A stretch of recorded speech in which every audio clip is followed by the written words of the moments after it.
చూసుకుంటారండి. ప్రభువుల కొరకై మనకు వాక్యం చదువుకొని ధ్యానించుకుందాం. స్థలం లేనప్పుడు బయట కుర్చీలు వేసుకున్నాను. మత్తయి సువార్త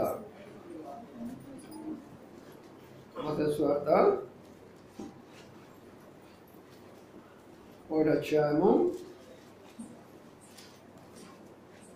21వ వచనాన్ని అందరూ కలిసి చదువుకుందాం. మత్తయి సువార్త 1వ అధ్యాయము 21వ వచనాన్ని అందరూ కలిసి చదువుకుందాం.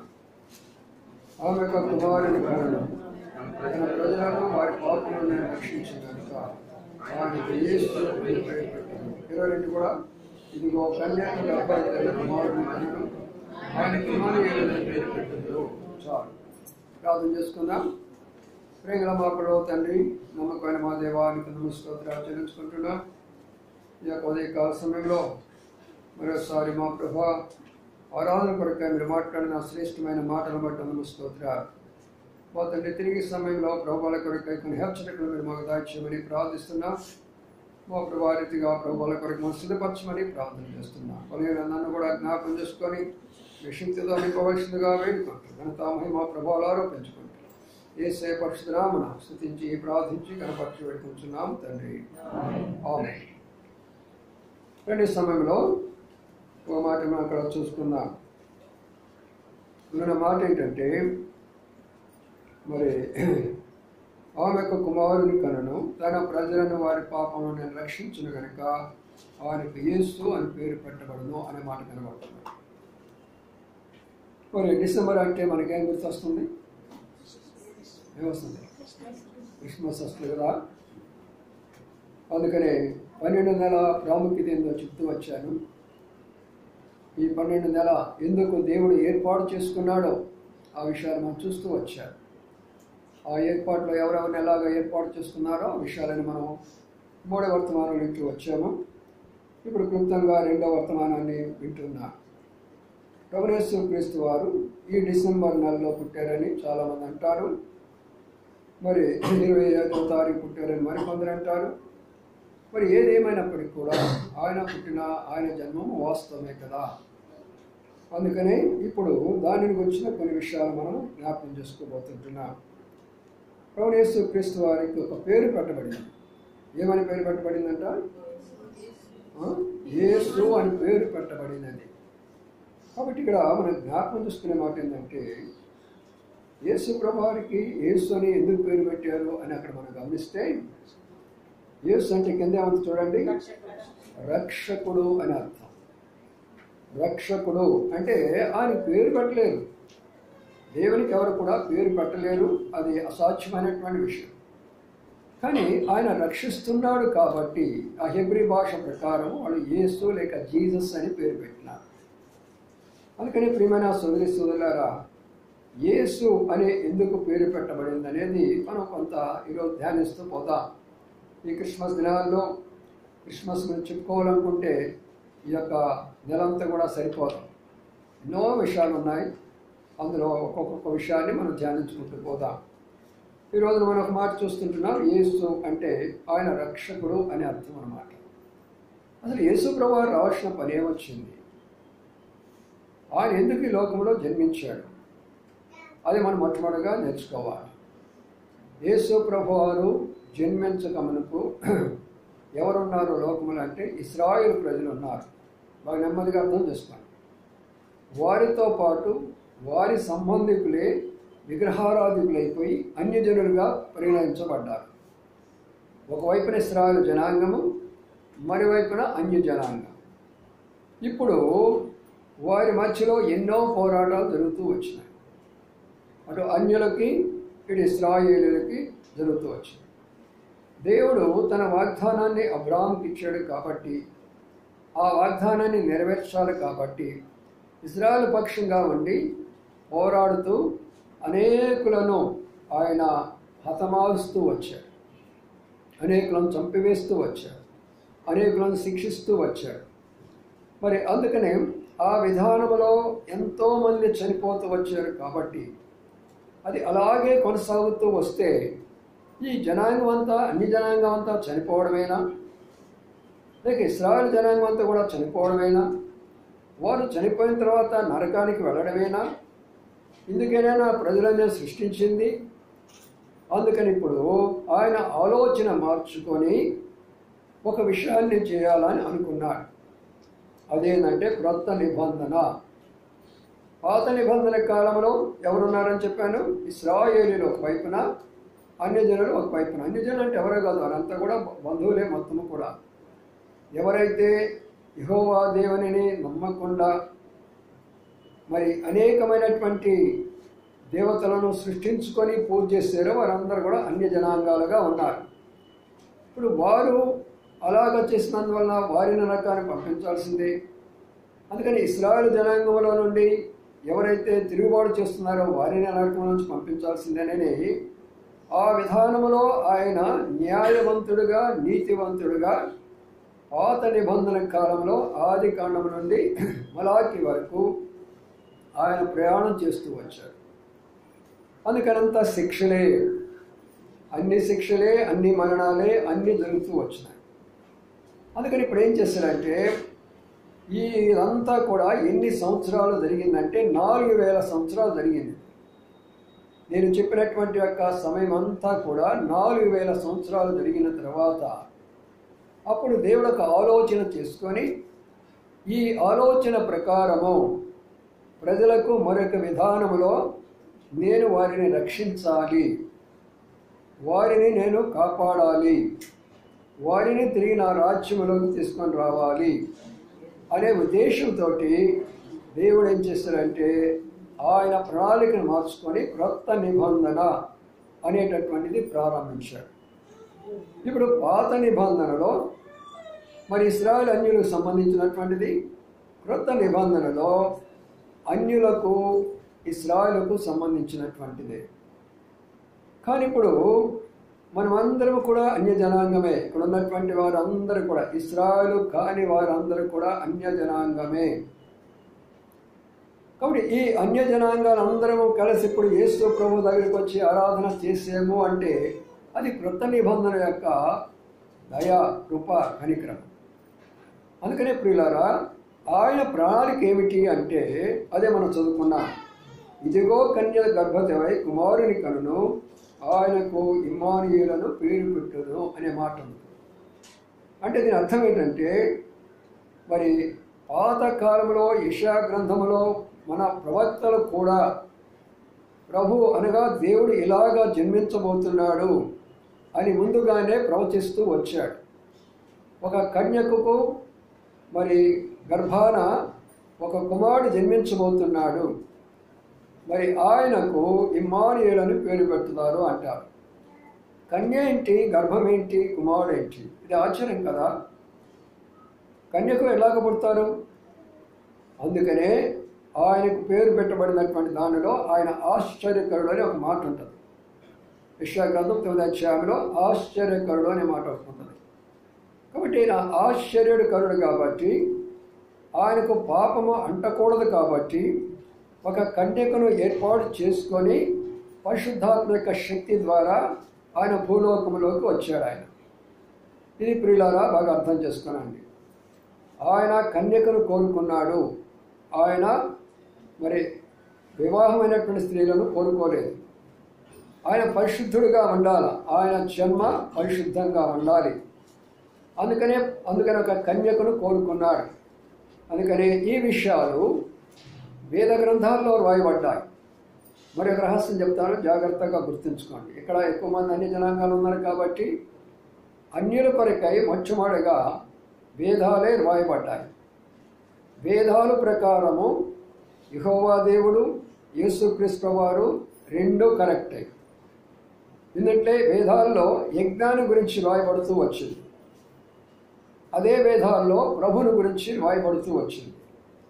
కానీ తదుపరి వచ్చినటువంటి యొక్క భారతీయులు మరి వీరికి ఉన్నటువంటి యొక్క జ్ఞానాన్ని ఉపయోగించేసి ప్రజలలో చదువులు లేకుండా చేసి వేరే వాళ్ళు చదవకూడదు, మేము మాత్రమే చదువుకోవాలి అనేటటువంటి శాసనము చేసి సూతులకు వేరే చదవకూడదని చెప్పేసేసి వారే ప్రత్యేకంగా చదువుకొని మీరు అనగా ఎవ్వరూ కూడా మరి ఒక బ్రాహ్మణ్స్ తప్పగా మిగతా వారు ఎవ్వరూ కూడా సంస్కృతం చదవకూడదు, శ్లోకాలు చదవకూడదు అని చెప్పి స్త్రీలు అసలే ఏ మాత్రం కూడా మీరు వేదాలు కానీ శ్లోకాలు కానీ అస్సలు చదవద్దని స్త్రీలకు చెప్పి వారు ఏమి చేశారంటే ఈ వేదాల్లో ఉన్నటువంటి రహస్యాన్ని మరుగుపరిచి వారు అనేకమైన గ్రంథాలు రాసి ఆ గ్రంథాల ప్రకారము దేవుళ్లను సృష్టించి ఆ దేవుళ్లకు పేర్లు పెట్టించేసి అమాయకులైనటువంటి మనలందరినీ కూడా ఆ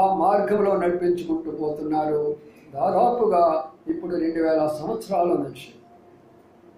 అందుకనే దీనిని పౌలు రాస్తూ అపోస్తుల కార్యములో ఒక అజ్ఞాన కాలమున అనే మాట వాడబడుతుంది. అజ్ఞాన కాలంలో మనం ఉన్నాం ఒకప్పుడు. అందుకనే ఇప్పుడు ఇదంతా మారిపోవాలి. అందుకని వేదాల్లో చెప్పబడినటువంటి మాటే ఈనాడు ప్రభువు ఇక్కడ మత్తయి సువార్తలో చెప్పబడుతున్నటువంటి మాట చూసావా. అందుకనే వాళ్ళు అక్కడ చెప్పినటువంటిది ఏంటంటే లిహా గోప్తారాం మహాదౌదీన కౌనన్య పర్వతాసి అనే మాటలు అంటారు. అది సంస్కృత పదము. అంటే పుట్టబోవాడు, అవతరించువాడు కన్యక గర్భములో జన్మిస్తాడు అని దాని యొక్క అర్థం అన్నమాట. అదే మళ్ళీ తిరిగి వాళ్ళు ఏం చెప్పారంటే ఓం కన్యసుతాయ నమః అని చెప్తారు. ఓం అంటే ఓంకార పురుషుడు అనగా ఒకే దేవుడు, స్వయంభవుడైనటువంటి దేవుడు. ఆయన ఎలాగా జన్మిస్తాడు అంటే కన్యకు జన్మిస్తాడు, కన్యసుతాయ నమః, కన్యకు జన్మిస్తాడు అని చెప్పాడు. బాగా అర్థం చేసుకోండి. ఎందుకు చెప్తున్నానంటే మన చుట్టుపక్కల ఉన్న వాళ్ళందరూ కూడా ఇది క్రైస్తవ మతము, ఇది క్రైస్తవ పండుగ, ఇది మనకు సంబంధించిందని అంటున్నారు. అది కాదు, అది కాదు. ఆ సత్యాన్ని మీకు తెలియచేయాలని లోతుగా ఈ రోజున మీకు మనం చేసి చెప్తూ ఉంటున్నారు. కాబట్టి ప్రియులారా, ఇప్పుడు వేదకాలంలో మన వేదం అంటే బైబిల్ గ్రంథమే వేదం. జీ జాన్ గారని 1970వ సంవత్సరంలో మొట్టమొదటిగా రేడియోలో ఈ గ్రంథాల గురించి చక్కని పాట రాశారు. ఒక చిన్న పల్లవి. ఆ పల్లవే అన్ని సంఘాల్లో అన్ని చర్చిల్లో నేటి వరకు కూడా పాడుకుంటారు. మీకు కూడా చాలామంది తెలుసు. వేద పుస్తకమా వేద పుస్తకమా వేద పుస్తకమా వెలలేని నీతి నీది. చూసారా, వేద పుస్తకము వెలలేని నీతి అందులో ఉందని మన గొప్ప దైవ సేవకుడు, బెంగళూరు దైవ సేవకుడు జీ జాన్ గారు మొట్టమొదటి 1970వ సంవత్సరంలో ఆ యొక్క రేడియో కార్యక్రమంలో మొట్టమొదటిగా ఈ వేద గ్రంథాన్ని గురించినటువంటి పాట కూడా రాశారు. ఈ పాటను అన్ని చర్చిల్లో అన్ని సంఘాల్లో నేటి వరకు రకరకాల విధానాల్లో పాడుతూనే ఉన్నారు. కాబట్టి ఇది వేద సత్యం, ఇది వేద గ్రంథం. ఇది ఈ వేదాల ప్రకారమే ప్రజాపతి యజ్ఞ అని అన్నారు. అంటే వేదాల్లో ఒక ప్రజాపతి అనగా ప్రజలకు పరిపాలించినటువంటి వ్యక్తి, లేక ప్రజలందరూ కూడా సృష్టించినటువంటి వ్యక్తి, ఆయనే యజ్ఞము కావాలి అనేది వేద సత్యం. అదే రోమన్ రాష్ట్ర పత్రికలు ఏమంటారంటే ఎవరైతే ఆజ్ఞ రాసినాడో, శాస్త్రము రాసినాడో, శాస్త్రము రాసిన వ్యక్తే తన ఆశాసన ప్రకారం మరణించాలని రోమన్ రాష్ట్ర పత్రికలో రాయబడుతూ వచ్చింది. కాబట్టి ఇప్పుడు ఈ యజ్ఞంగా జరిగించబడాలి అన్నప్పుడు ఆ ప్రజాపతి యజ్ఞము కావాలన్న ఉద్దేశంతో భూలోకానికి రావాలి. వచ్చిన ఉద్దేశం ఏమనంటే మొదటిగా చెప్పారు, ఈ యొక్క ధర్మశాస్త్రములో ఉన్నటువంటి శాస్త్రులు పరిశీలు అందరూ కూడా పరలోకానికి వెళ్ళే మార్గాన్ని బోధించకుండా వారే గొప్పవారు అనుకుంటూ, వారే గురువులు అనుకుంటూ, వారే తండ్రులు అనుకుంటూ, వారే రక్షరాకులను పెంచుకుంటూ, వారే పెద్దవారుగా చెప్పుకుంటూ మరి ప్రజలందరినీ కూడా తీసుకొచ్చి వాళ్ళ పాదాల మీద పడవేస్తుంటున్నారు. అవునా కదా? రండి మత్తయి సువార్త 23వ అధ్యాయంలోకి వెళ్ళిపోదాం. మత్తయి సువార్త 23వ అధ్యాయంలోకి వెళితే ఇది అవునా కాదా మనం చూద్దాం. అందుకని ప్రియులారా, ఈ క్రిస్మస్ దినాల్లో ఈ విషయాలు వారు చెప్పరు, కానీ ఏయో విషయాలు చెప్తూ వస్తారు. అందుకని ప్రజలకు అర్థం కాదు. చూడండి 23వ అధ్యాయం మొదటి నుంచి చదవండి. అప్పుడు యేసు జనసమూహములతోనూ తన శిష్యులతోనూ ఇట్లనెను, శాస్త్రులను పరిసయ్యులను మోషే పీఠం వద్ద కూర్చుండువారు కనుక వారు మీతో చెప్పు వాటిని అన్నిటిని అనుసరించి భయపొంది అయినను వారి క్రియలు చొప్పున చేయకూడదు. వారు చెప్పుదరే గాని చేయరు. మోయశక్యం కాని భారమైన బరువులు కట్టి మనుషుల భుజముల మీద వారు పెట్టుదరే గాని వారు వేలితోనైనా వాటిని కదిలింపనున్నారు. చాలు, ఇక్కడ కూడా మాట చూడండి. ఏమన్నాడంటే బాగా అర్థం చేస్తున్నాడు. అక్కడ రాయబడిన మాట చూడండి. శాస్త్రులు అప్పుడు యేసు జన సమూహంతో, ఈ మాట మొట్టమొదటి గుర్తుంచుకోండి. ఆయన పేరు యేసు అని పేరు పెట్టాలి కదా. ఇక్కడ ఏం చేస్తున్నాడు? యేసు ఎవరితో మాట్లాడుతున్నాడు? జన సమూహంతో. ఇప్పుడు శిష్యులతో చెప్తున్నాడు. అంటే ఇక్కడ వారికి బోధిస్తుంటున్నాడు. ప్రియులారా, బాగా అర్థం చేసుకోవడం ప్రయత్నం చేయండి. వారికి బోధిస్తున్నాడు ఆయన. ఏమని బోధిస్తున్నాడు అంటే, శాస్త్రాలు ఉన్నాయి, ఈ పరిశీలన అనే వాళ్ళు ఉన్నారు, వాళ్ళు శాస్త్రాలు రాస్తున్నారు, వాళ్ళన్నీ దాని ప్రకారం ఏమంటున్నారంటే వారు ఒక పీఠాల మీద కూర్చుంటారు. మనం చూస్తాం కదా, మన అనేక సందర్భాల్లో పండితులు ఎక్కడ కూర్చుంటారు చెప్పండి? పెద్ద పీఠం ఉంటుంది, ఆ పెద్ద సింహాసనం ఉంటుంది, దాని మీద కూర్చుంటారు. మెడలో ఇటు నుంచి ఒక కండ వేసుకుంటారు. ఏంటది చెప్పండి? పట్టుది. పై నుంచి కింద దాకా వేసుకుంటారు. కొన్ని సంవత్సరాల కిందట మనలో కూడా రక్షించబడినటువంటి వారు, వైశ్య కుటుంబం నుంచి వచ్చినటువంటి వారు ఇప్పుడు వేరే స్థలంలో ఉన్నారు. అంకుల్ గారు, దేవుడు మమ్మల్ని ప్రేరేపించాడు, మీకు బట్టలు ఇవ్వాలని చెప్పేసేసి వాళ్ళు తీసుకొచ్చేసి నాకు బట్టలు ఇచ్చేస్తారు. ఆ బట్టలు ఏమని చూస్తే అన్ని పట్టు వస్త్రాలే. ఒకటేమో పంచ ఒకటి ఉన్నది, ఒకటేమో షర్ట్ ఒకటి ఉన్నది, ఈ మెడలు వేసుకునేటటువంటిది ఒకటి ఉన్నది. అంటే ఒక పీఠాధిపతిగా కూర్చునే దాన్ని డ్రెస్ తీసుకొచ్చి నాకు ఇచ్చాడు. మరి బాబు, నేను దేవుని సేవకునరా, ఇదేంటి అంటే అది వాళ్ళ సాంప్రదాయం. కాబట్టి ప్రియులారా, వీళ్ళు ఏం చేశారంటే గ్రంథాలు రాసి ప్రజలను వారి మాట ప్రకారమే చేర్పిస్తూ పరలోకము మూసివేసేశారు. ఇప్పుడు పరలోకం తెరవాలి అన్నప్పుడు పరలోకంలో ఉన్న యేసు క్రీస్తు భూలోకాలకు రావాలి. వినపడుతుందమ్మా? చివరి వరకు కరెంట్ పోయింది, కొంచెం గట్టిగా చెప్తున్నా. కాబట్టి ఇప్పుడు పరలోకంలో ఉన్నటువంటి ఆయన భూలోకానికి రావాల్సిన పరిస్థితి వచ్చింది. అందుకని ప్రియులారా, ఇక్కడ మొట్టమొదటి విషయం ఏంటంటే వారు చెప్తారు కానీ వాళ్ళు చేయరు, మోయ శక్యము కానీ బరువు మీ మీద పెడతారు అంటారు. అంటే ఇప్పుడు ఏంటంటే నీకు స్వర్గం రావాలి అంటే నీవు 80 లక్షల నీవు 47 లక్షల జన్మాలు నువ్వు ఎత్తాలి అంటారు. బాగా అర్థం చేసుకోండి. రెండవది, ఈ 47 లక్షల యొక్క దీనిలో 85 లక్షల జీవులు ఉన్నారు. 85 లక్షల జీవులలో నీవు చేసే పాపను బట్టి ఏ జీవిగా నువ్వు జన్మిస్తావో ఇలాగా చెప్పి, జన్మలో నేను చెప్పి మనల్ని ఏం చేస్తున్నారంటే పాపము చేస్తే నరకం ఉన్నదని మనం చెప్తాం కదా, పాపం ఉంటే అగ్నిగుండం ఉందని మనం చెప్తాం కదా. అందుకని ఏం చేస్తారంటే అవి మీరు నమ్మొద్దు, కానీ ఒక జన్మలో మీరు మంచి కార్యాలు పుణ్యకార్యాలు చేస్తే మీరు రాజై లేక రాణి అయి లేక ధనవంతుడై గొప్ప జ్ఞాని అయి గొప్ప పండితుడై పుడతావు అని చెప్పేసి జనాలను ఈ విధానంలో వాళ్ళు మనలను మార్గంలో తప్పిస్తున్నాడు. శాస్త్రులు పరిచయులు అనే మాట ఉంది. చూడండి, కింద చూడండి, చదవండి. అక్కడ మాటను చూస్తే 8వ వచనం చూడండి. 8వ వచనం,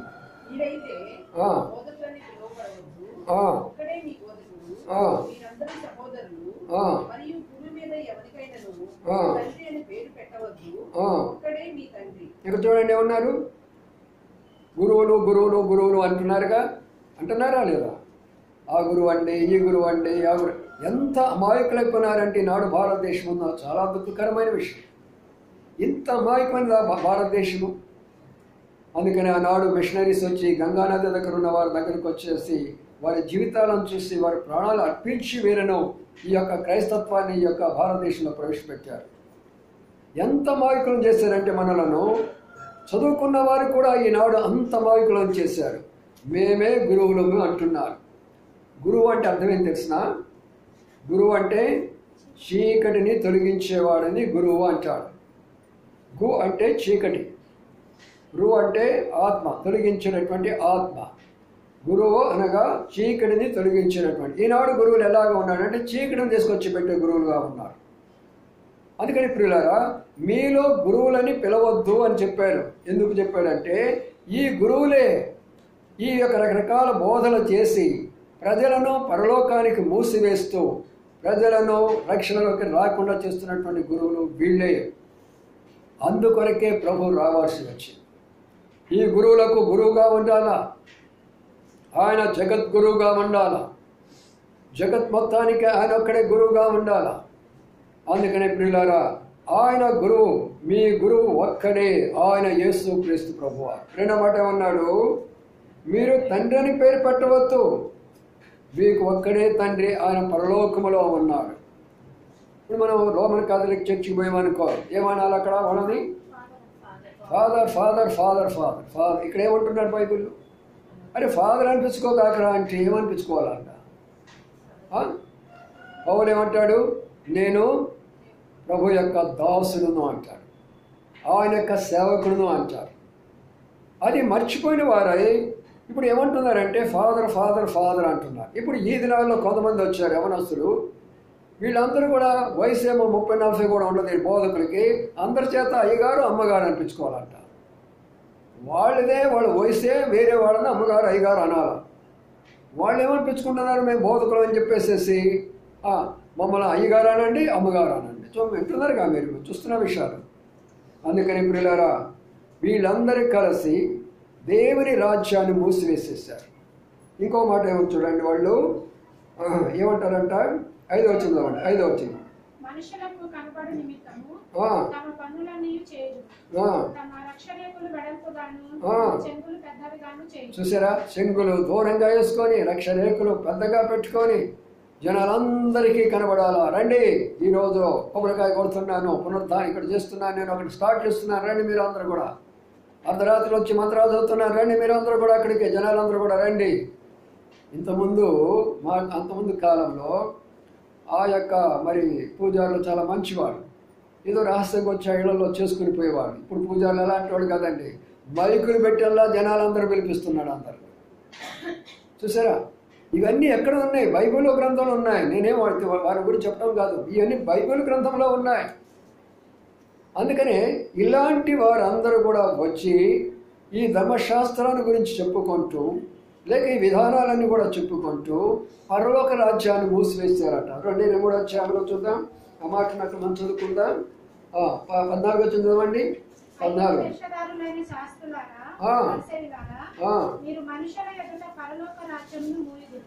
చూసారా, మనుషులను ఎక్కడ ఏమొస్తున్నారంటే వీళ్ళు పరలోక రాజ్యాన్ని పోకుండా మూసివేస్తున్నారట.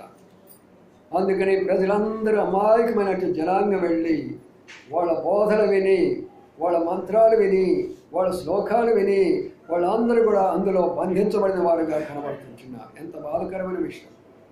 అందుకని ప్రభు ఆలోచన చేశారు. మొట్టమొదటి ఆలోచన ఏంటంటే, భూలోకంలో ఒక టీచింగ్ జరుగుతున్నది, భూలోకంలో ఒక బోధ జరుగుతున్నది.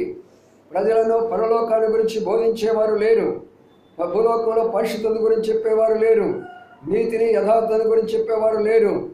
భూలోకం అంతా కూడా భయంకరమైనటువంటి ఒక విధాన బోధన జరుగుతున్నది. ఈ బోధను మార్చివేయాలి అంటే ఇప్పుడు బోధకుడు గురువులకు గురువు అయినటువంటి ప్రభుయేసు క్రీస్తు వారు భూలోకానికి రావాల్సిన పరిస్థితి ఏర్పడిపోయింది. అర్థమైంది? ఇప్పుడు ఎందుకు వచ్చాడు ఆయన ఇప్పుడు ఎందుకు వచ్చాడు అర్థమైందా? ఆయన వచ్చిన ఉద్దేశం ఏదనగా భూలోకంలో ఉన్న తప్పుడు బోధలన్నీ కూడా ఖండించాలా. చూడండి యోహాను సువార్త 8వ అధ్యాయంలో వీళ్ళు ఎలాంటి వాళ్ళో చూద్దాం. వీళ్ళు ఎలాంటి వారు అని మనకు చూస్తే యోహాను సువార్త 8వ అధ్యాయంలో చూద్దాము. చూడండి 3వ వచనం చదవండి.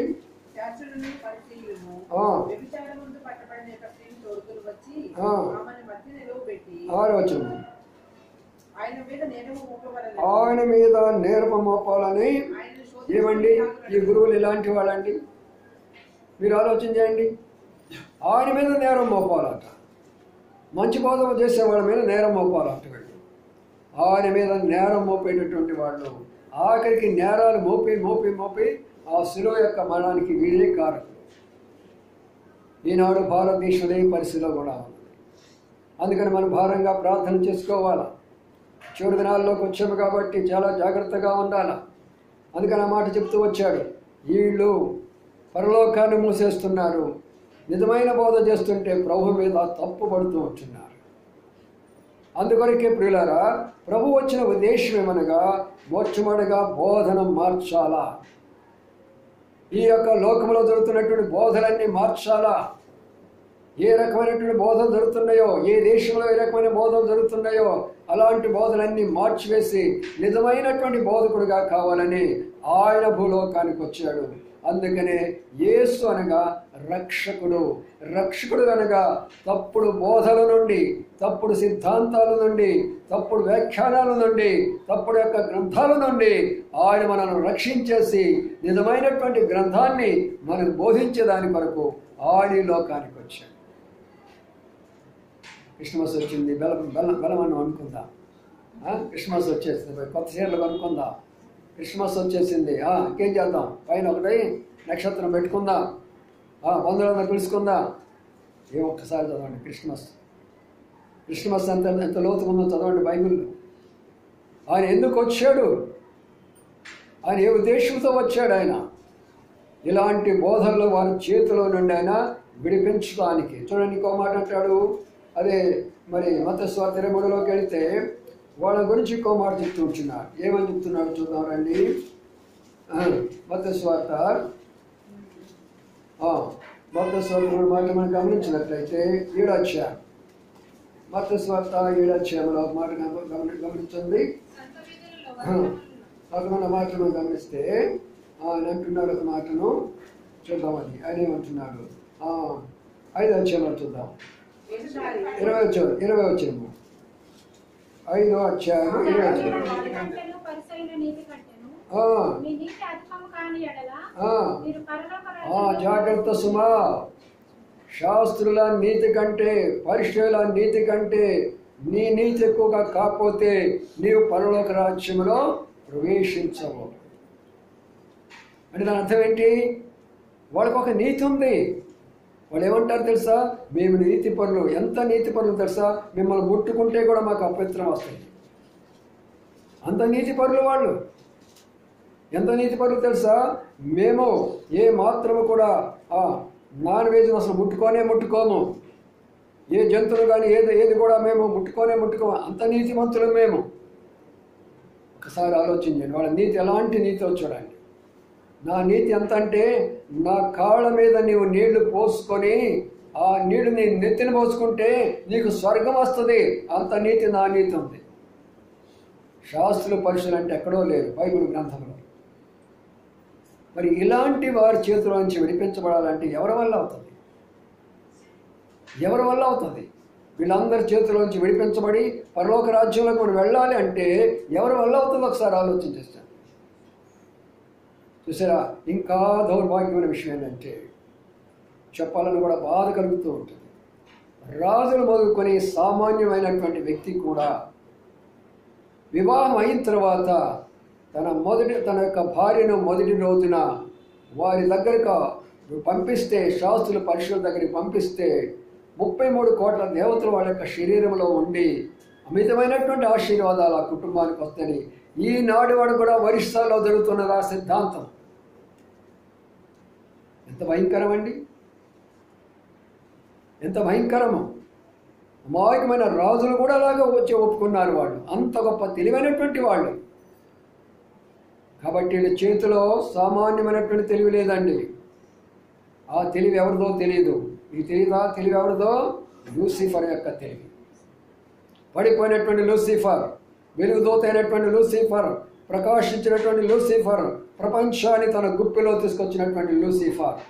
ఇప్పుడు ఆ లూసిఫరే ప్రపంచం అంతా కూడా ఎలాగా చేసేసిందంటే ఎక్కడ కూడా మంచిగా లేకుండా చేసింది. నోహ దినాలు ఈరోజు మనం చూస్తున్నాం. ఎక్కడ చూసినా కూడా బలత్కారంతో పట్టబడుతుంది. ఎక్కడ చూసినా కూడా చెడిపోయినటువంటి యొక్క ప్రజలే కనబడుతున్నారు భూలోకంలో. అందుకని ప్రియమైన సోదరీసులా, ప్రభువు ఎందుకు భూలోకానికి రావాల్సి వచ్చింది?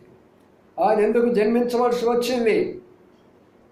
అందుకనే ఆయన వీరి చేతిలో నుండి విడిపించాలి అంటే నేనే స్వయంగా అక్కడికి వెళ్ళి నా బోధ తప్పగా వేరే బోధ పనిచేయదు వారు. అందుకని పరలోకము నుంచి మొదటి గురువుగా ఆయన రక్షకుడు అనగా మొట్టమొదటిగా తప్పుడు బోధల నుండి రక్షింపజేసేటటువంటి వాడు. అందుకని ఆయనకి రక్షకుడు అని పేరు. మనం ఏదో కేవలం పాపాలుండి అనుకుంటారు. కానీ బైబిల్ లోతుగా మనం చదివితే ఆయన ఎలాగో రక్షిస్తాడో చూద్దాం. ఇంకొక విషయం చూద్దాము. చాలా విషయాలు ఉన్నాయి చెప్పడానికి, సమయం లేదు.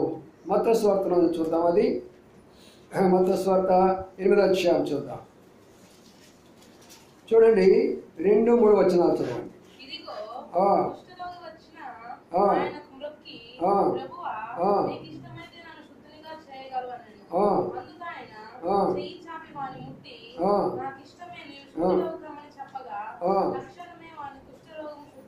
చూడండి, ఇప్పుడు 5, 6, 7 అధ్యాయాల్లో ఆయన బలమైనటువంటి బోధ చేశారు.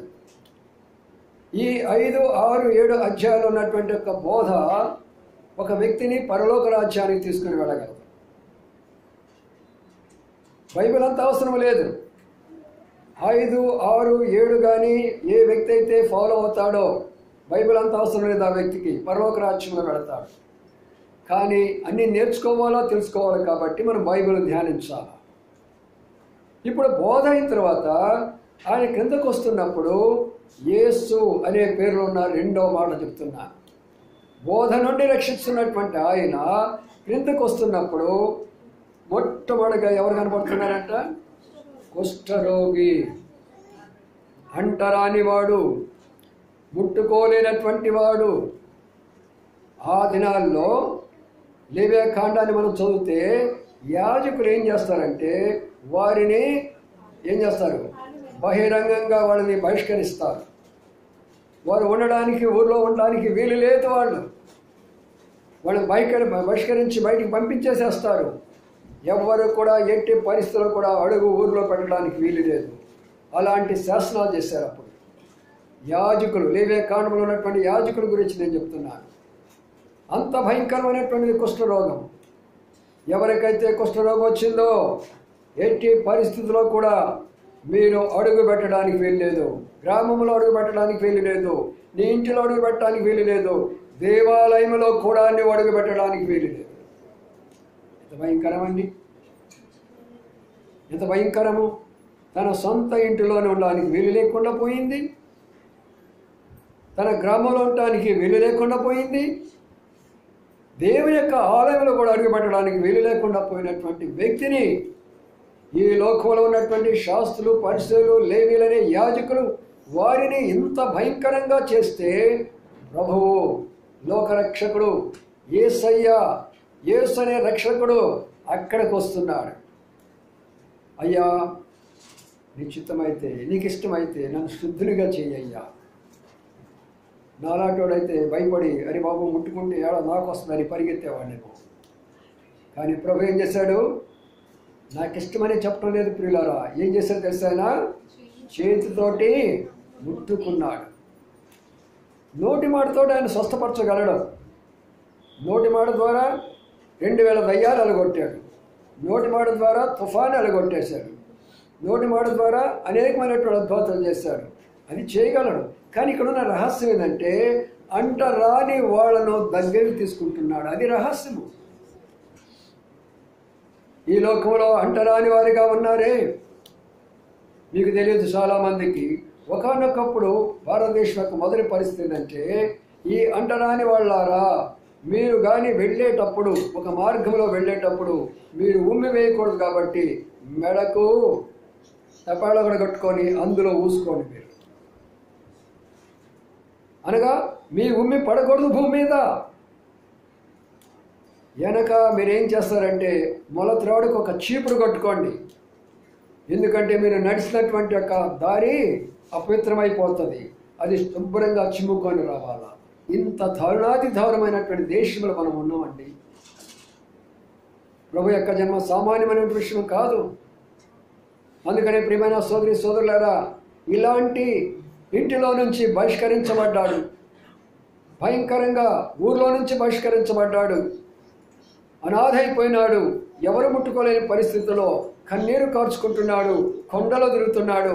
అలాంటి వ్యక్తి కొరకై పరలోక మహిమను విడిచిపెట్టుకొని ఒక యేసయ్య పేరుతోటి భూలోకంలో జన్మించాలా, కుష్ఠరోగులందరినీ బాగు చేసి వారిని కుమారులుగా మార్చి వారికి పరలోక రాజ్యం ఇవ్వాలనే ఉద్దేశంతో యేసు ప్రభు వారు భూలోకానికి వచ్చాడు. కొన్ని సంవత్సరాల క్రిందట సాధు యేసు గారి పేరు మీరు వినేయమంటారు. ఆయన చివరి దినాల్లో కూడా నేను చూసి వచ్చాను. మన అమ్మాయి రూతు వాళ్ళ యొక్క గ్రామమే ఆయన చివరి యొక్క ఊరు. ఆయన నేను చాలా చిన్నవాడిగా ఉన్నానప్పట్లో ఆయనకు కుష్ఠరోగం వచ్చింది. ఆయన కుష్ఠరోగంతో ఉన్నప్పుడు ఎంత బాధపడ్డాడంటే ఊర్లో ఉంచలేదు, వాళ్ళు బయటికి నెట్టి వేసేసారు. ఇంట్లో ఉంచలేదు, బయటికి నెట్టేసేసారు. ఆయన బ్రతుకెందుకురా అనుకొని ఒక బావిలో దిగితే ఆ బావిలో నీళ్లు లేవు, కొంచెమే నీళ్లు ఉన్నాయి. అయితే ప్రభు ఒక అద్భుతమైన కార్యం చేశాడు. వీళ్ళది ఎక్కడో కథ కాదు, నేను కళ్ళతో చూసిన విషయం మీతో చెప్తున్నాను. ప్రభు ఒక అద్భుతం చేశాడు. ఆయన మీద ఆయన ప్రభు యొక్క దృష్టి ఆ నీళ్లు తాగినవి, ఆయన కుష్ఠరోగం అంతా కూడా ఎక్కడ పోయిందో తెలియదు. శరీరం అంతా, దేహం అంతా పిల్లవాని శరీరంగా మారింది. నేను చూశాను ఆయన శరీరాన్ని. ఆ తర్వాత ఆయనను దేవుడు తన సేవకుడిగా ఎంత గొప్ప కార్యాలు చేస్తూ వచ్చాడంటే, ఆయన ద్వారా ఇన్ని దయ్యాలు వెళ్ళగొట్టబడ్డాయంటే, ఎంతమంది స్వస్థపరచబడ్డారంటే, ఆయన మీటింగ్ పెడితే వేలాది ప్రజలు పొలాల్లో కూర్చునేవాడు. ప్రియులారా, కుష్ఠరోగిని దేవుడు ముట్టినప్పుడు గ్రామాలను ఆయన కదిలించి వేసేస్తున్నాడు. ఆయన చివరి దినాల్లో ఆయన నేను చూడడానికి పోయినప్పుడు అక్కడ ఆయన అంత దూరంలో ఉన్నాడు, నేను ఇట్లున్నాను, చాలా వృద్ధాప్యంలో ఉన్నాడు. అయ్యా, చిన్నప్పుడు మిమ్మల్ని గురించి చూసే విన్నాము, ఇప్పుడు ఈ స్థితిలో మీరు ఉన్నందుకు మాకు చాలా బాధగా ఉందని అన్నప్పుడు నా కొరకై ప్రార్థన చేశాడు ఆయన. అలాంటి యొక్క వారిని మరి ఎవరు మందిరంలోకి అడుగు పెట్టనిస్తారు? అందుకని చూడండి, ఆ మాట కూడా చూసుకుందాం. 8వ అధ్యాయంలో చూడండి ఏమంటున్నాడు. 4వ వచనం ఏముంది? ఎవరితో ఏం చెప్పొద్దు, కానీ నువ్వు వెళ్ళి వారికి సాక్షాత్తుగా నీ దేహము యాజకునికి కనపరుచుకొని మోషే నియమించిన కానుక సమర్పించుకొని చాలు. ఇక్కడ కూడా బాగా అర్థం చేసుకోండి అండి. 2 విషయాలు చెప్తున్నాడు. నీ యొక్క శరీరం ఎవరు చూపించుకోమన్నాడు? ఎవరికి? యాజకునికి. ఎందుకు యాజకుని చూపించాలండి? యాజకుడు కదా బయటికి నెట్టేసింది, యాజకుడు కదా బయట త్రోసి వేసేసింది. నీవు అడుగు పెట్టడానికి లేదు, ఈ దేవాలయంలో అడుగు పెట్టడానికి లేదు అని యాజకుడు కదా బయటికి నెట్టేసింది. ఇప్పుడేమంటున్నాడంటే, నీ వెళ్ళి శరీరం ఉంది యాజకుడు. ఇప్పుడే యాజకుడు ఏం చేస్తాడు? రానికి నీ కుష్ఠరోగం లేదు కదా, అదే ఈనాడు నీకు నాకు జరిగింది. అదే ప్రభువు యేసు క్రీస్తు వారు చనిపోయినప్పుడు ఏం జరిగింది చెప్పండి. అక్కడ చదవండి. మత్తయి సువార్త 28వ అధ్యాయంలో ముగిస్తున్నాను. మత్తయి సువార్త 28వ అధ్యాయంలోకి వస్తున్నాను. అక్కడ మాట కనబడుతుంది. మత్తయి సువార్త 28వ అధ్యాయం చూడండి, అక్కడ ఏం జరిగిందో మనకు అర్థమవుతుంది. చదవండి. 51వ వచనం. అప్పుడు దేవాలయపు తెర పైనుండి కింద వరకు రెండుగా చినిగాను, భూమి వణికెను, బండలు బద్దలాయెను. ఏమండి, దేవాలయపు తెర చినిగేది ఎందుకు రాయాలి ఇక్కడ? దేవాలయం తెర రెండుగా చిరిగిందని ఎందుకు రాయాలి ఇక్కడ? అంత చిన్న విషయం కూడా రాయడం గొప్ప అంత అవసరమా ఇక్కడ? అవును, అవసరమే. ఎందుకు తెరగా చినింది అంటే, రెండుగా ఎందుకు పోయింది అంటే, ఆనాడు దేవాలయ ప్రవేశము యాజకులకు మాత్రమే. మిగతా వారందరూ బయట ఉండేవారు. లూకాసు 1 అధ్యాయంలో ఉంది కదా, జకరియా ఎక్కడికి వెళ్ళాడు? దేవాలయం లోపలికి వెళ్ళి దూపం వేస్తున్నారు. ఆ ప్రజలు ఎక్కడ ఉన్నారు? బయట ఉన్నారు వాళ్ళు. నీవు నేను ఒకప్పుడు అదే స్థితి. దేవాలయంలోకి మనకు అర్హత లేదు వచ్చేదాని కొరకై. ఇలాగా దేవుని యొక్క మందిరంలోకి వచ్చేదానికి మనకు అర్హత లేదు. దేవుని యొక్క పేరు ఎత్తేదానికి మనకు అర్హత లేదు. మనం కుక్కగా పుడతామో, నక్కగా పుడతామో, మరి పక్షిగా పుడతామో, చాపగా పుడతామో, 84 లక్షల జీవుల్లో ఒక జీవుగా మనం పుడతాం. మనకు ఆ యొక్క ధన్యత లేదు మనకు. అయితే దేవుడు ఏం చేస్తున్నాడో తెలిసిన, పిచ్చి వాళ్ళ రాదుగో దేవాలయం రెండుగా చేసేస్తున్నా. అందరికీ ప్రవేశమే.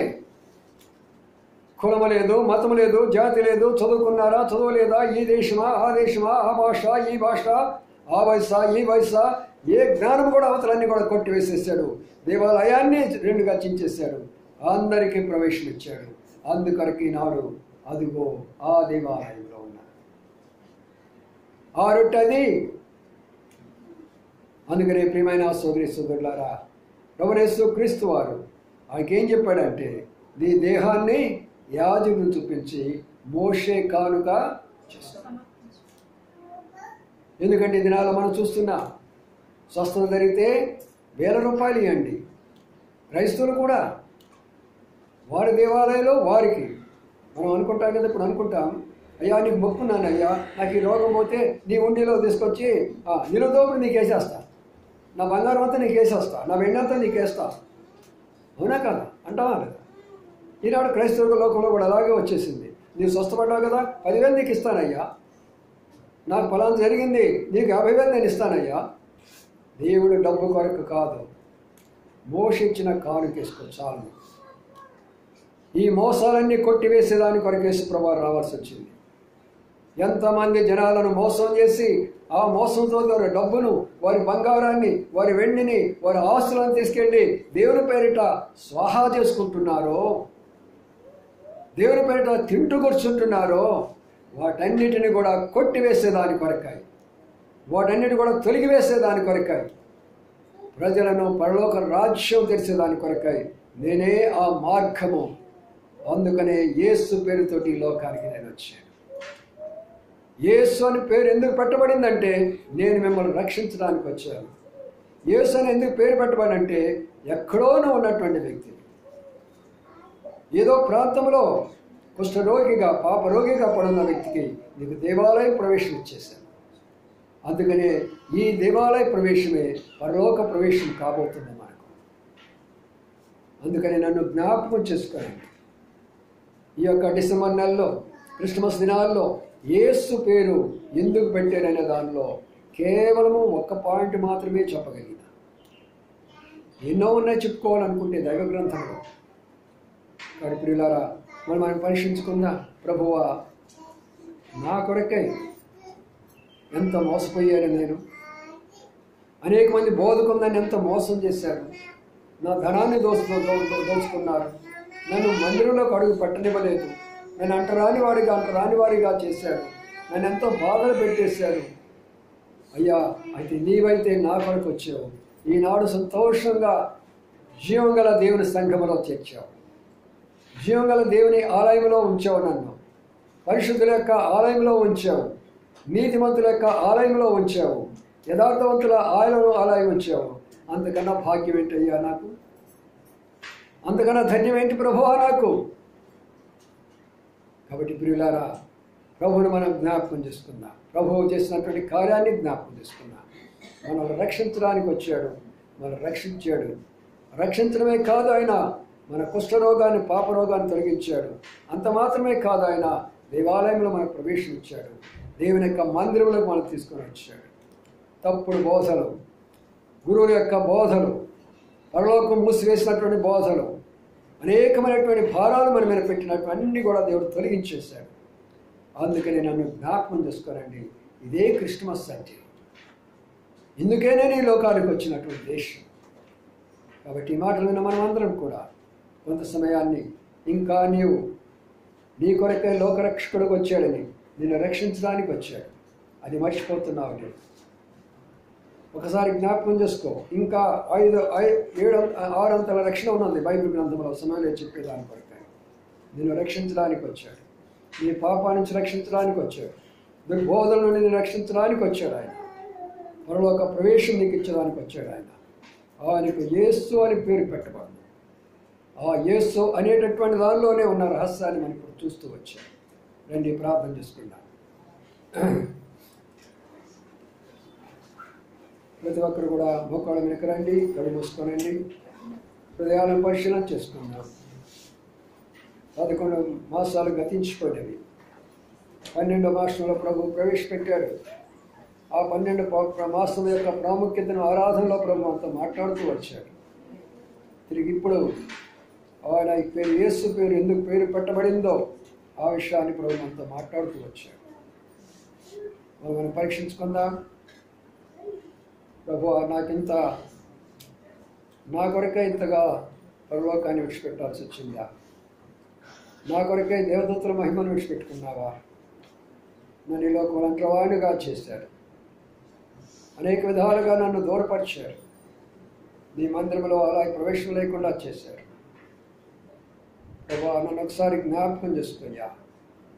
నీ శరీరాన్ని నేను జ్ఞాపకం చేసుకోబోతున్నా, నీవు నన్ను జ్ఞాపకం చేసుకో. ఆ రీతిగా మనం అడుగుతూ ఉంటే పరిశుద్ధాత్మ దేవుడు ఏ పొరపాటు నీలో చూపిస్తున్నాడో, ఇంకా విగ్రహారాధనలో ఉన్నావా, ఇంకా వారి బోధల్లో ఉంటున్నావా, వారి మాటలు వింటుంటున్నావా, వారి పద్ధతులు అనుసరిస్తున్నావా, ప్రభు దగ్గర క్షమాపణ కోరుకో. యోగ్యంగా ప్రభువులలో పాల్పొందు.